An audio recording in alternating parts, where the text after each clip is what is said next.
Hello students, कैसे हो? ठीक हो? ठीक है। हम कौन सा चैप्टर पढ़ रहे थे बेटा? हम पढ़ रहे थे करंट इलेक्ट्रिसिटी का। ठीक है। और करंट इलेक्ट्रिसिटी के अंदर लास्ट हमने पढ़ा था इंट्रोडक्शन ऑफ सेल्स। सेल में सेल का ईएमएफ क्या होता है, सेल का पोटेंशियल डिफरेंस यानी कि terminal potential difference, internal resistance, उनके बारे में पढ़ा था, उनकी डेफिनेशंस, उनका कॉन्सेप्ट। ठीक है। अब जैसे रेजिस्टेंस को सीरीज पैरेलल में जोड़ते हैं, कैपेसिटेंस को सीरीज पैरेलल में जोड़ते हैं, उनका इक्विवेलेंट क्या आता है? Resistance equivalent capacitance. ऐसे हम सेल को भी जोड़ते हैं। ठीक है। एक सेल है, दो है, एन सेल तक है, उन सभी सेल को सीरीज में पैरेलल में जोड़ने से उनकी टोटल ईएमएफ यानी पोटेंशियल डिफरेंस कितनी होगी। ठीक है। तो हम आज कॉम्बिनेशन उनके पढ़ेंगे, कॉम्बिनेशन ऑफ सेल्स।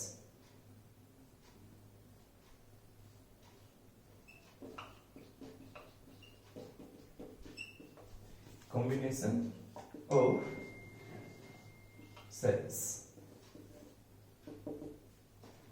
तो पहले हम पढ़ेंगे cells in series. First, cells in series. ठीक है। हम शुरू में दो सेल लेके चलेंगे बस ओनली। ठीक है। उन दो सेल के बाद में फिर उसके बाद में एन सेल तक उसको सॉल्यूशन निकाल लेंगे। तो दो सेल लेते हैं पहले हम। एक ये सेल है, इस सेल की ईएमएफ कितनी है बेटा? ई। इसका इंटरनल रेजिस्टेंस कितना है? आर। दो सेल है तो एक को मान लेंगे E1 R1। एक सेल है ये जिसकी ईएमएफ है E2 और जिसका रेजिस्टेंस है R2। ठीक है। ये दो सेल है, एक ये सेल है, एक ये सेल है।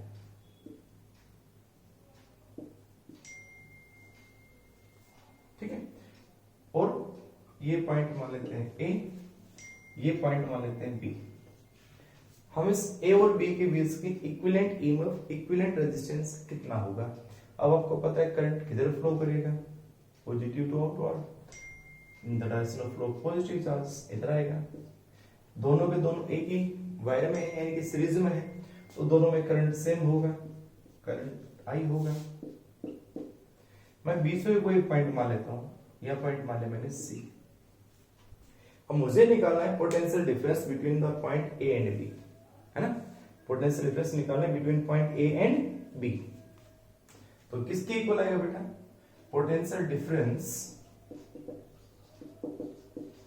यानी कि EMF between point A and B, this is equal to VAB, है ना? और VAB क्या कहलाएगी बेटा? VA minus VB। और VA minus VB अगर हम निकालेंगे तो यहाँ पे एक तो है VAC और एक क्या है? VCB। तो किसके इक्वल होगी बेटा?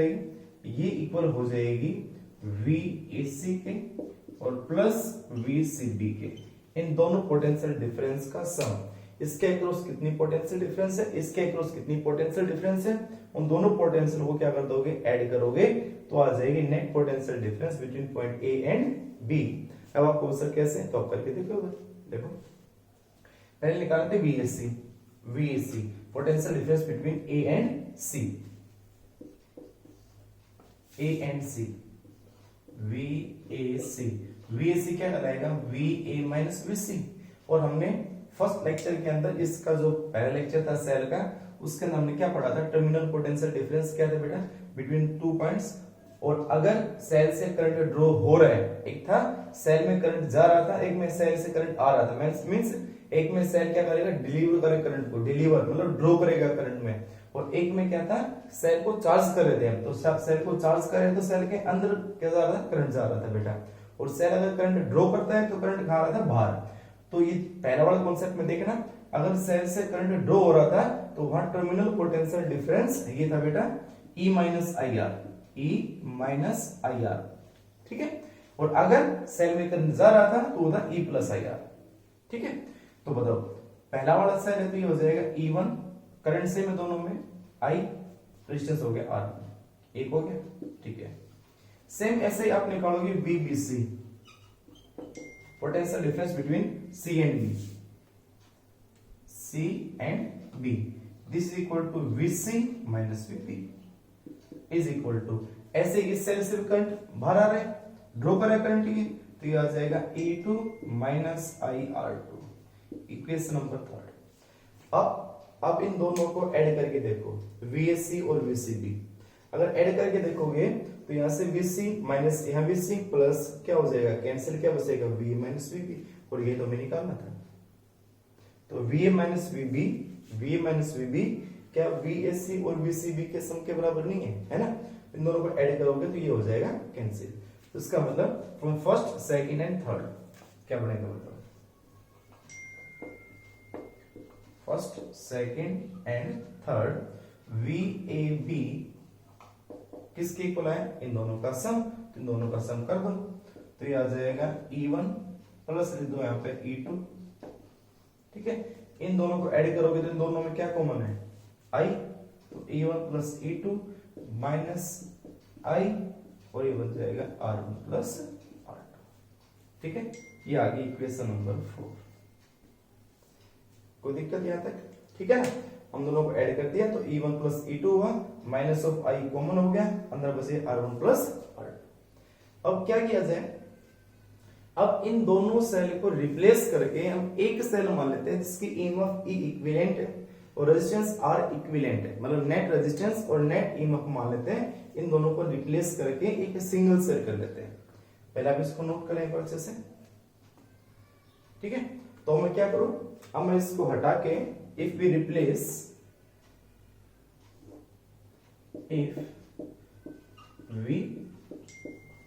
replace the cells by a single cell,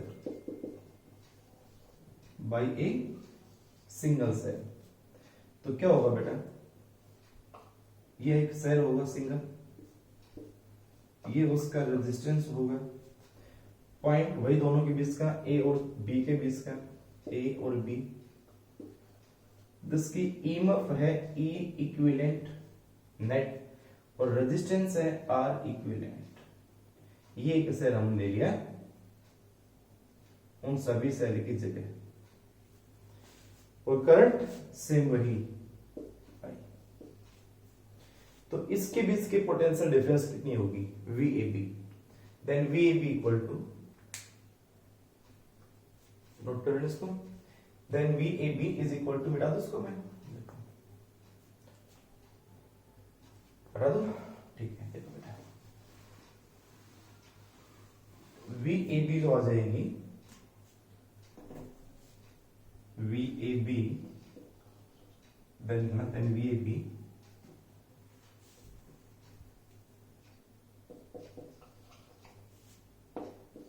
then VAB is equal to आ जाएगा E equivalent minus IR equivalent, equation number 5। अब from equation number 4 and equation number 5, 4 और 5 को कंपेयर कर दो, from equation 4 and 5, from equation 4 and 5 बताओ E equivalent कितना आएगा, ये आ जाएगा E equivalent is equal to E1 plus E2, E1 plus E2, equation number 6, and R equivalent कितना आ जाएगा, माइनस है, यहाँ भी माइनस है, यहाँ I है, यहाँ भी I है, तो R इक्विवेलेंट किसके इक्वल आ जाएगा, R1 plus R2, and both are internal resistance. ये बात ध्यान रखना, दोनों इंटरनल रेजिस्टेंस है, सेल के अंदर जो इलेक्ट्रोलाइट होता है वो जो रेजिस्टेंस प्रोवाइड करता है, resistance offered by the electrolyte when current flow in the circuit, तो इलेक्ट्रोलाइट के कारण जो रेजिस्टेंस आ रहा है सेल का इंटरनल रेजिस्टेंस है, उनका कॉम्बिनेशन है, ये एक्सटर्नल रेजिस्टेंस नहीं बेटा, ये इंटरनल रेजिस्टेंस है। तो R इक्विवेलेंट क्या है, R1 प्लस R2, और ये कब है, जब यहाँ पे ओनली 2 सेल है बस, तो उसको नोट करिएगा। तो अगर 2 सेल हैं तो ये हो जाएगा, और अगर हमारे पास n सेल हुए तो मिटा दूं, ठीक है। देखो बेटा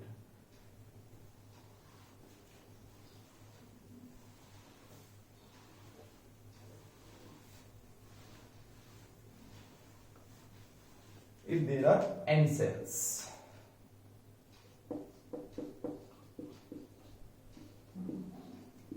n number of cells, n number of cells होंगे तो E इक्विवेलेंट आ जाएगा, एक की E1 है, एक की E2 है, एक की E3 है, up two plus En, E equivalent हो जाएगी। नंबर 8 एंड इंटरनल रेजिस्टेंस हो जाएगा R इक्विवेलेंट, वो हो जाएगा R1 plus R2 plus R3 up to Rn हो जाएगा। Equation number 9। तो n सेल होंगे तो ईएमएफ लगातार उनका क्या हो जाएगा, स्केलर रेडिएशन, उन सबका ऐड कर दो। एक सेल की ईएमएफ है 1 वोल्ट, एक की 2 वोल्ट, एक की 3 वोल्ट, तो नेट जो ईएमएफ हो जाएगी उन सभी की सम, सीधा add, scalar radiation not vector radiation, scalar radiation, क्योंकि पोटेंशियल डिफरेंस है और पोटेंशियल इज स्केलर। अच्छा जी, अब बात ये है इसका प्रैक्टिकल यूज क्या है। प्रैक्टिकल यूज अपने घर में रहा ना, इन्वर्टर के अंदर जो इन्वर्टर के साथ जो बैटरी होती है उस बैटरी के अंदर सेल ही तो होते हैं, तो नंबर ऑफ सेल को हम कैसे ऐड करेंगे, कैसे कनेक्ट करेंगे कि ज्यादा से ज्यादा पोटेंशियल डिफरेंस हमें मिले, तो कैसे ऐड करेंगे उनको सीरीज में, एक का पॉजिटिव दूसरे के नेगेटिव से, उसका नेगेटिव अगले के पॉजिटिव से, उसका नेगेटिव उसके अगले पॉजिटिव से, तो इस तरह से। और अगर हमारे पास 2 बैटरी 3 बैटरी रखें तो देखना घर में आपके इन्वर्टर में कैसे जोड़ते हैं आप उसको। अगर हमारे पास 2 बैटरी रखी हुई है, जैसे एक बैटरी ये रखी हुई है, एक बैटरी ये रखी हुई है, एक बैटरी ये रखी हुई है, तो इसका टर्मिनल दो मिलेंगे ना आपको, plus minus plus minus plus minus. तो क्या करेंगे, इस बैटरी का माइनस इसके प्लस से, इसका माइनस इसके प्लस से, और इसका प्लस और इसका माइनस किसे जोड़ेंगे, इन्वर्टर से, और ये इन्वर्टर का प्लस होगा और ये माइनस होगा, ये इन्वर्टर के होंगे जो उनको क्या करेगा, चार्ज करेगा। ठीक है, तो इस तरह से कनेक्शन होता है अपने घर के अंदर। अगर 2 बैटरी 3 बैटरी 4 बैटरी अगर में लगानी हो, अगर घर में ज्यादा डिवाइस हो, तो इस तरह से हम बैटरी को ऐड जोड़ेंगे, ना कि हम प्लस प्लस जोड़ दिया माइनस माइनस जोड़ दिया, नहीं, ऐसे नहीं जोड़ेंगे। ऐसा जोड़ दिया तो क्या होगा ये भी आपको बताऊंगा मैं, कि अगर मान लो उसका नेगेटिव इसके नेगेटिव जोड़ दिया तो क्या होगा। ठीक है, तो एट प्रेजेंट आप ये देखो कि अगर हमें इनका यूज सही से करना है तो कैसे हम ऐड करेंगे, तो इस तरह से उनको कनेक्ट करेंगे हम बैटरी को एक दूसरे से। ठीक है, और उसके बाद देखो, तो उसको कर लिया नोट। ठीक है, उसके बाद देखो, ये नोट नहीं करना है, ये नोट वाला जो बताया मैंने आपको, ये मैंने आपको समझाया बस। अच्छा, अगर सभी सेल आइडेंटिकल सेल हो, एक जैसे हो, एक जैसे का मतलब उनके शेप और साइज एक जैसी हो, सभी के अंदर इलेक्ट्रोलाइट भी एक ही हो, ठीक है, तो सभी की ईएमएफ भी क्या होगी, एक ही होगी। If there are N number of identical cells, ये इसके स्पेशल केस करवा दूंगा, पहले इसमें कर लेना। If there are n number of identical cells,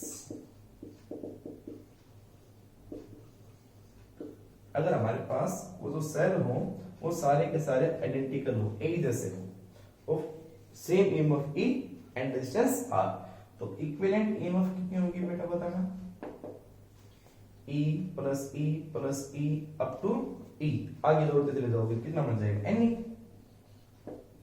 n into E। जितने सेल हैं उन सेल की ईएमएफ नंबर ऑफ सेल से क्या कर देना, मल्टीप्लाई। एक सेल की ईएमएफ है 2, सभी 2 के हैं, सेल है 2, कितना हो जाएगा 4, 10 है तो 20। उसके बाद इक्विवेलेंट रेजिस्टेंस भी यही हो जाएगा ना, R plus R plus R plus R, तो इसका मतलब ये हो जाएगा NR। क्लियर, तो ये हुआ इक्विवेलेंट रेजिस्टेंस, ये हो जाएगा 10 और इक्वेशन नंबर आ जाएगी 11। तो ये आगे हमारे पास बेटा क्या, सीरीज के अंदर अगर हमारे पास आइडेंटिकल सेल हो तो नंबर ऑफ टोटल ईएमएफ आ जाएगी Ne और टोटल रेजिस्टेंस हो जाएगा NR। ठीक है, चलो अब जो बात थी वो आपको बता रहा था, अगर हम एक सेल का नेगेटिव दूसरे के नेगेटिव जोड़ दें या पॉजिटिव को पॉजिटिव जोड़ दें तो ईएमएफ क्या होगी। ये कब है, जब एक सेल का ईएमएफ का पॉजिटिव, यानी कि एक सेल का पॉजिटिव दूसरे के नेगेटिव से, उसका नेगेटिव उसके पॉजिटिव से, इस तरह जोड़ रखे हो तब ऐसे आएगी। तो एक इसमें एक स्पेशल केस करना, मिटा दो। ठीक है, देखो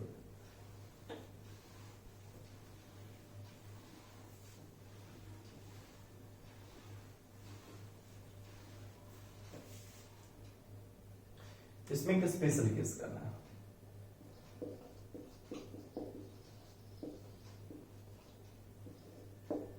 क्या बेटा कि if a cell is wrongly connected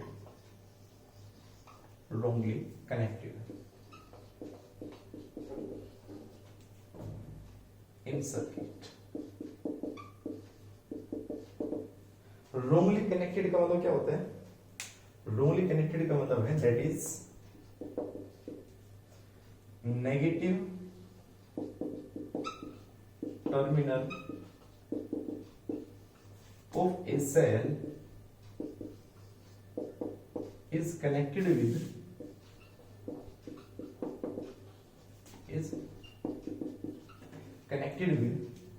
negative terminal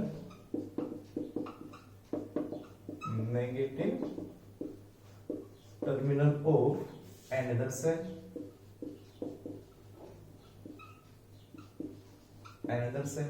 or positive to positive. ठीक है,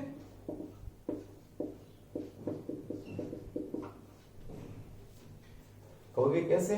देखो इस तरह से, मान लो हमारे पास एक सेल ये था जिसका इंटरनल रेजिस्टेंस है ये ईएमएफ है E1, इसका इंटरनल रेजिस्टेंस है R1, यानी एक सेल तो ये। उसके बाद दूसरा हमारे पास है इस तरह से,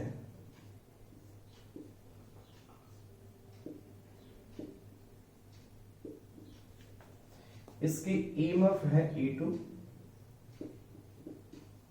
और इंटरनल रेजिस्टेंस है R2।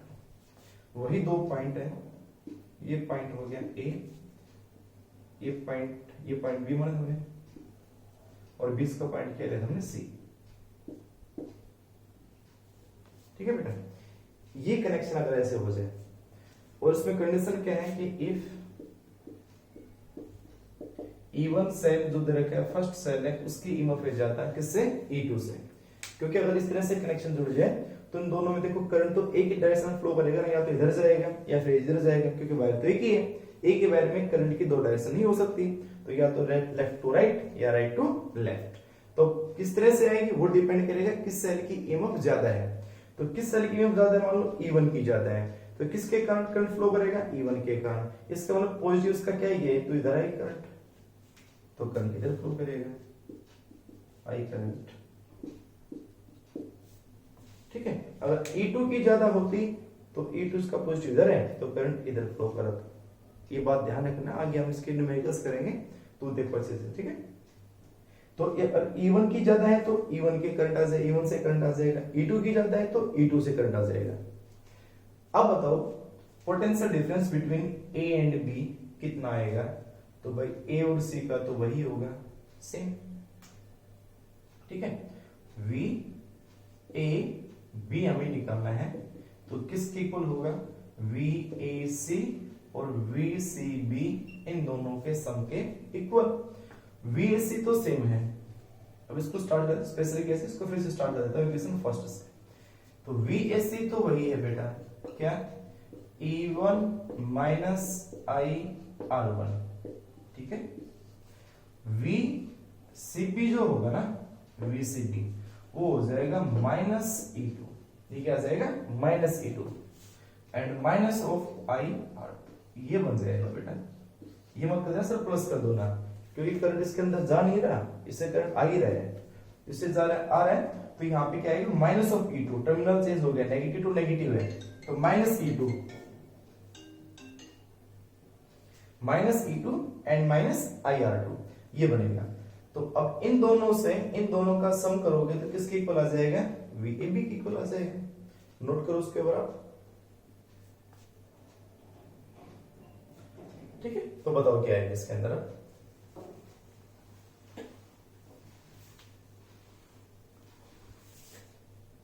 तो VAB जो आ जाएगा, VAB वो आ जाएगा E1 minus E2 minus of I and R1 plus R2 ये आ जाएगा VAB। Equation number 4। और अगर इसको हम कंपेयर कर दें इक्विवेलेंट सर्किट से, एंड व्हेन कंपेयर विद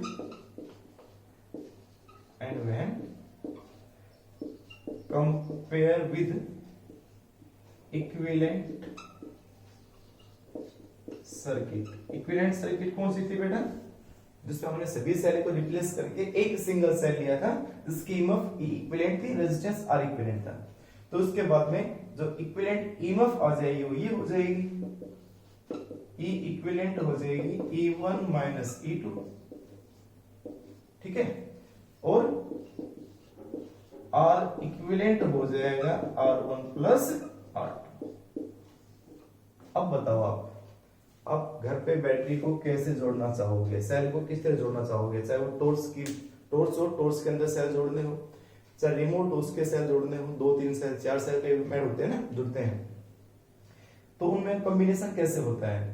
क्या पॉजिटिव होता है, नेगेटिव होता है? नहीं, उसमें एक का पॉजिटिव दूसरे के नेगेटिव से, उसका नेगेटिव उसके पॉजिटिव से, इस तरह से कनेक्ट होते हैं सभी। तो अगर हम नेगेटिव टू नेगेटिव ऐड कर दिया तो क्या हुआ? पोटेंशियल डिफरेंस माइनस होगी। अगर इसकी ईएमएफ 5 है, इसकी 2 है, तो 5 माइनस 2 3 वोल्ट हो जाएगी, कम होगी। हमें तो चाहिए ज्यादा। हम सेल को, नंबर ऑफ सेल को जोड़ते ही क्यों है सीरीज में? हम नंबर 2 सेल लिए क्यों, हमने 3 सेल लेते क्यों है? एक सेल से हम चला ले फिर तो हम सेल नंबर ऑफ सेल्स क्यों लेते हैं? ताकि ज्यादा से ज्यादा पोटेंशियल डिफरेंस हमें मिले, ताकि ज्यादा से ज्यादा डिवाइस हम चला सकें, ज्यादा देर तक चला सके, काफी टाइम तक उसको हम यूज कर सकें, इसलिए नंबर ऑफ सेल, ज्यादा सेल यूज करते हैं। लेकिन यहाँ पे तो सेल ज्यादा रहने का तो नुकसान हुआ है ना। नुकसान क्या हुआ है? उसने माइनस कर दिया। इससे ज्यादा तो पहले एक का ही था, इसका 5 था, तो एक का ही ज्यादा हुआ कम से कम से, तो ठीक है। तो हम कभी भी अगर ऐसे जोड़ देंगे तो उसको क्या बोलते हैं? रोंगली कनेक्शन। इनको रोंगली कनेक्टेड कर दिया, माइनस से माइनस जोड़ दिया, तो इस तरह से क्या हुआ? ईएमएफ माइनस होगी ना कि प्लस होगी। ये बात ध्यान रखना, मोस्ट इंपोर्टेंट चीज है, ठीक है। तो E1 माइनस E2, तो ये तो हमारे पास क्या है बेटा? ये हमारे पास है 2 सेल का, ओनली 2 सेल का। नोट करो उसके पहले बार बेटा, तो ठीक है।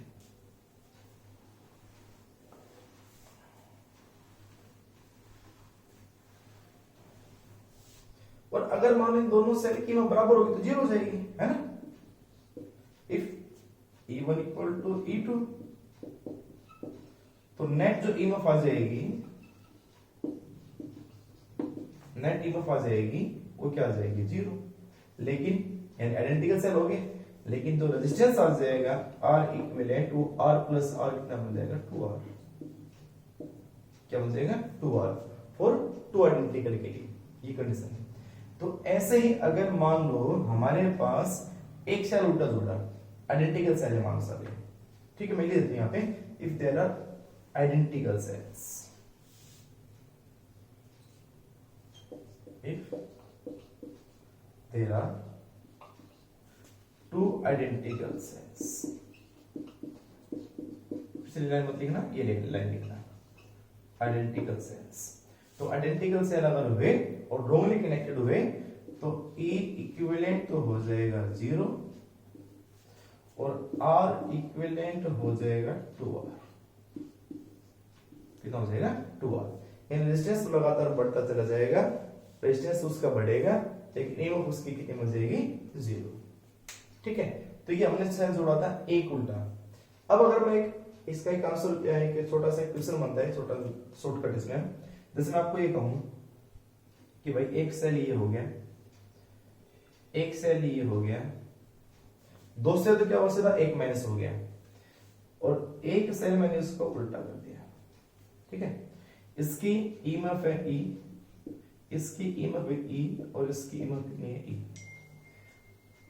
रेजिस्टेंस तो R1 R और R, वो तो आपको पता चल गया है। रेजिस्टेंस तो हमेशा क्या होगा? ऐड ही होगा। इसका R आएगा, इसका R आएगा, इसका R आएगा, तो रेजिस्टेंस तो कितना बन जाएगा? 3R।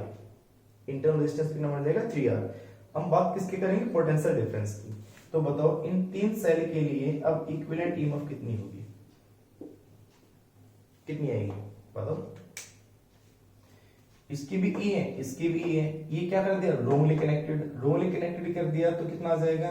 E plus E minus E, ये तो होगा ना, E प्लस ई माइनस ई, कितना आंसर कैंसिल, कितना आंसर है 3 सेल थे, अगर सही जोड़ते तो 3 ई आता, लेकिन एक को उल्टा जोड़ने से 2 खत्म हो गए, एक को उल्टा जोड़ने से उसने एक को खत्म और कर दिया, साथ साथ एक ही तो बचा।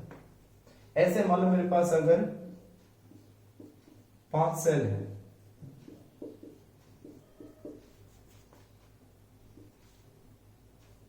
1 2 3 4 और 5 सेल है, और 5 सेल की ईएमएफ सभी की ई है, एक को उल्टा जोड़ दिया। अब बताओ इक्विवेलेंट ईएमएफ कितनी आएगी,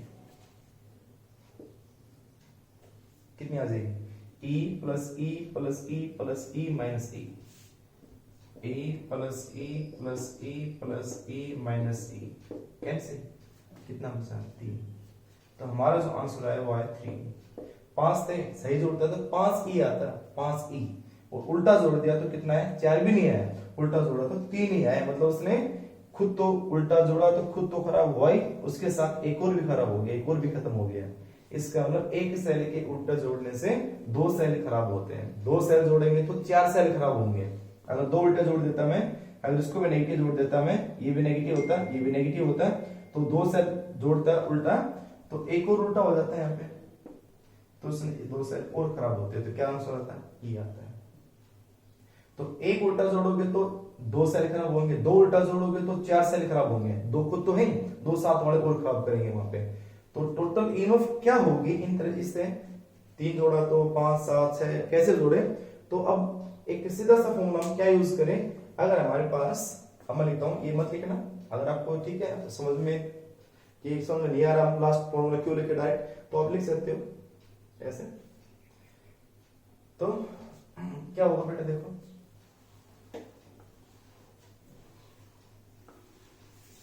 if there are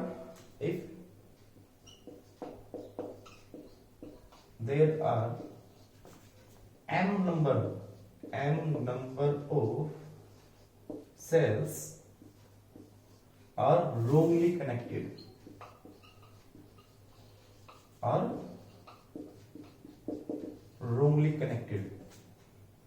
in total n cells, total number of cell तो कितने हैं n, टोटल कितने हैं n, और उनमें से m नंबर क्या जोड़ दिए उल्टे, wrongly connected, तो टोटल ईएमएफ कितनी आएगी, देन टोटल ईएमएफ, यही कह सकते हैं इक्विवेलेंट ईएमएफ कितनी आएगी, लगा सकते हो आइडिया, क्या बन जाएगा, n तो थे टोटल, 2 खराब होंगे ना, तो n माइनस 2 इंटू e, ये आएगा बेटा, करके देख लेना चाहिए आप इसको। तो n हमारे पास, जैसे हमारे पास ये थे, टोटल सेल कितने थे 3, तो n की जगह वो 3, उल्टा कितना जोड़ा 1, तो 3 माइनस 2 कितना बचा 1, कितना है e तो आंसर था। कितने सेल थे 1 2 3 4 5 सेल थे, तो n कितने हो गए 5, उल्टे कितना जोड़ा हमने उल्टा जोड़ा 1, तो उल्टा जोड़ा 1, तो 5 माइनस 2 कितना है 3, कितना आंसर आता है 3। ठीक है, तो ये इसका फॉर्मूला बनेगा, अगर कोई भी हम सेल उनको अगर हम उल्टा जोड़ दें, रोंगली कनेक्टेड कर दें, तो याद रखना इक्विवेलेंट ईएमएफ कितना होगा n माइनस 2m इंटू ई, और इंटरनल रेजिस्टेंस कितना होगा nr, रेजिस्टेंस हमेशा ऐड होगा बेटा, कितने भी सेल हो उस एक सेल का ईएमएफ, सॉरी एक सेल का resistance multiply by number of cells, वो होगा इक्विवेलेंट रेजिस्टेंस। तो इक्विवेलेंट ईएमएफ चेंज हो जाएगा, इक्विवेलेंट रेजिस्टेंस तो एन टाइम से ही रहेगा। ठीक है बेटा, तो ये था कॉम्बिनेशन ऑफ सेल के अंदर सीरीज कॉम्बिनेशन। तो ये सीरीज कॉम्बिनेशन का क्या नॉलेज, क्या पता चला यहाँ से हमें कि अगर हमें नंबर ऑफ सेल दिए हैं तो अगर उनका सही यूज करना है तो उनको कैसे ऐड करेंगे, सीरीज के अंदर ऐड करेंगे, ताकि ज्यादा से ज्यादा पोटेंशियल डिफरेंस हमें मिले। ठीक है, नेक्स्ट लेक्चर के अंदर हम पढ़ेंगे कॉम्बिनेशन ऑफ सेल का cells in parallel. Okay, thank you.